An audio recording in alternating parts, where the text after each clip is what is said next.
আজ দেখাবো একটা হেলদি রেসিপি। বানাচ্ছি স্টাফ পরোটা আর ভেজিটেবল টিক্কা। চলুন তাহলে রেসিপিটা শুরু করা যাক। প্রয়োজন মতো আটা আর ময়দা মিক্সড করে নেব। এবারে দিয়ে দেবো নুন আর রিফাইন তেল। ভালো করে শুকনো অবস্থায় মিক্সড করে নিয়ে জল দিয়ে বেশ ভালো করে মেখে নেবো আর রেস্টে রেখে দেবো অন্তত 20 থেকে 25 মিনিটের জন্য ঢাকা দিয়ে। লইগুলো একটু বড় সাইজের নিতে হবে। এবার একটা মিক্সিং বোলের মধ্যে নিয়ে নেবো ছানা, গ্রেট করা গাজর, সাথে দিয়ে দিচ্ছি পেঁয়াজ আর আদা, আর দিয়ে দেবো জিরে গুঁড়ো, নুন, চিনি আর গোলমরিচ। খুব ভালো করে মিক্সড করে নেবো হাতের সাহায্যে একটু চেপে চেপে।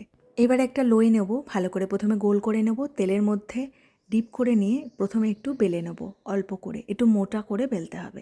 এবারে 1 চামচ এর মধ্যে পুর দিয়ে দিলাম, ভালো করে সিল করে দেব এবং আলতো হাতে বেলনার সাহায্যে এটা বেলে নিতে হবে, খুব ছোট করে। বেশি বড় করে বেলতে গেলে কিন্তু পুরটা বেরিয়ে যেতে পারে। এবারে একটা ফ্রাইং প্যানে প্রথমে তেল দেবো, তেল দিয়ে তেলটাকে গরম করে গ্যাসের ফ্লেমটাকে লোতে রেখে উল্টে পাল্টে ভালো করে এই স্টাফ পরোটা ভেজে নিতে হবে। একটু সময় দিয়েই ভেজে নিতে হবে। এবারে যে স্টাফিংটা যেটুকু বেঁচে ছিল সেটার মধ্যে একটুখানি বেসন দেবো বাইন্ডিংয়ের জন্য, হাতের সাহায্যে চেপে গোল করে নেব।